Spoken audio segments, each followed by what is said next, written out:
Olá pessoal, tudo bem? Eu sou o Miller, sou redator do IBA. Hoje nós estamos aqui na Bienal do Livro, do Rio, e estamos conversando com Matthew Kick. Matthew Kick, ele é autor de O Lado Bom da Vida, que já foi adaptado para o cinema e ganhou alguns Oscars, e também Perdão, Leonard Peacock, sua mais recente obra lançada aqui no Brasil. Matthew, nice to meet you. Nice to meet you. It's great to be here with you. Thanks for having me. Matthew, explique pra gente do que se trata a sua nova obra. My new book, Forgive Me, Leonard Peacock, is about a boy on his 18th birthday who has decided that he wants to commit a murder and suicide. He wants to kill his former best friends and then kill himself. But before he does that, he has to give 4 presents to the people who mean a lot to him. And so it follows the day in the life of this young man who wants to do this horrible thing. O personagem Leonard Peacock foi inspirado em alguém próximo de você? E por que você decidiu escrever sobre o tema bullying na adolescência? Leonard Peacock is a fictional character. He's not supposed to be anybody, represent anybody in my life, but I did teach for 7 years, and I met a lot of students who were struggling very quietly with depression and mental illness. In the school where I taught, it was very important for the students to look perfect because they were trying to get into very good universities. And so they would often hide their true feelings and repress their true feelings, and they had a lot going on inside. And so I did a lot of therapy with these kids. I was a counselor, and so when they would come and talk to me privately, they'd have all of these emotions that they weren't showing the rest of the world. The reason why I wrote the book was because in the US especially, there's been a lot of recent school shootings. And every time that happens, unfortunately in the US, everybody asks what's wrong with education, what's wrong with young people. And so what I wanted to do was write a book that asks the question, what's going right with teachers, what's going right in education, what's going right with young people.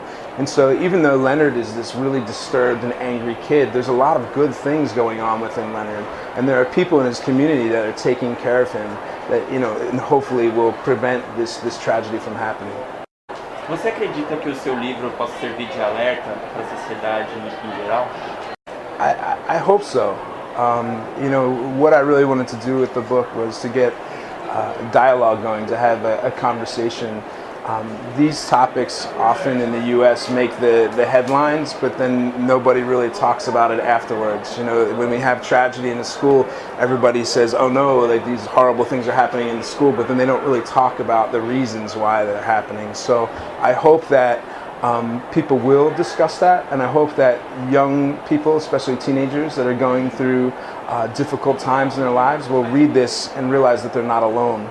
And the beautiful thing that's happening already in the US is that I'm receiving letters from teenagers who are saying, I am suicidal, I have problems, but I read this book and it helped me, it got me through the night, and that's so beautiful when I hear that. O professor Herr Silverman é um caso à parte na educação. No Brasil, é muito difícil encontrar professores que realmente se importam com o bem-estar de seus alunos.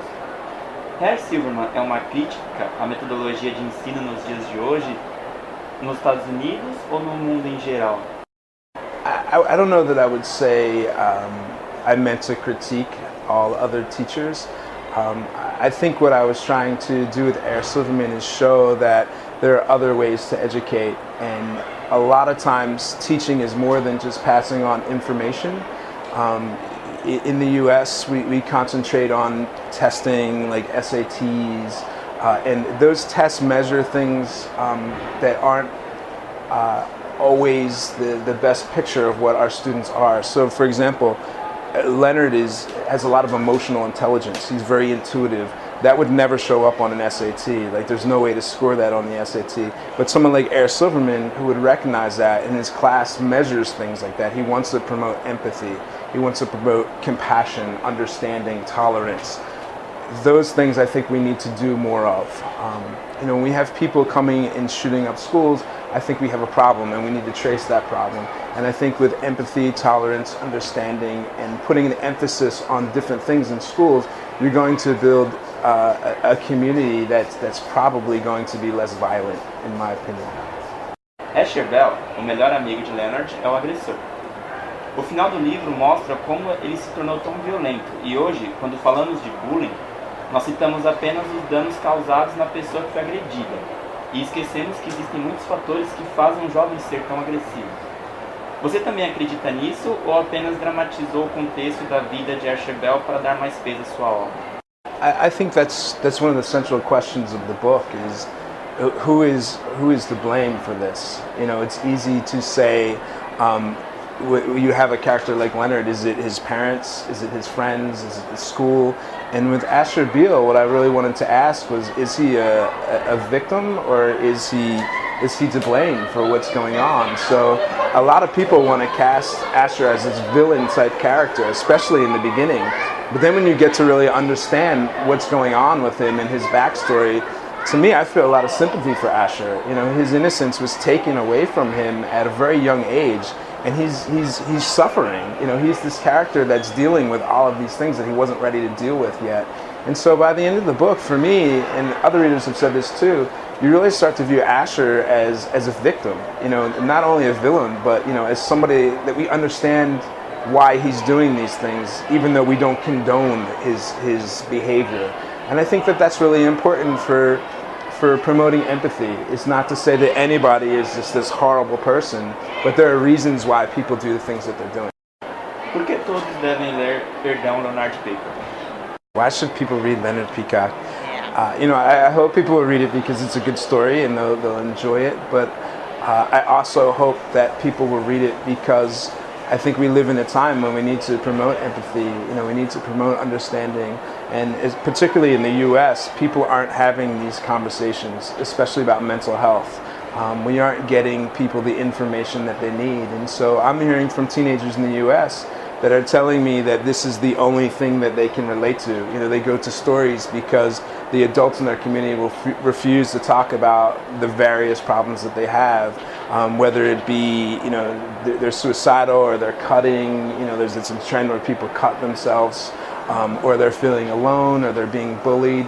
These are conversations that we're not having enough in the US and I think around the world. And so I hope that people will read the book and it'll give them the freedom to talk about this more. Pode mandar recado para todos os seus fãs que estão nos assistindo agora? Absolutely. First of all, thanks for watching this video, and thanks for reading my books in Portuguese here in Brazil. And I hope to meet many of you this weekend, and if I don't, I hope to meet you in the future. I'd love to come back to Brazil. I'm very much enjoying my time here. É isso aí, pessoal. Acabamos de conversar com o Matthew.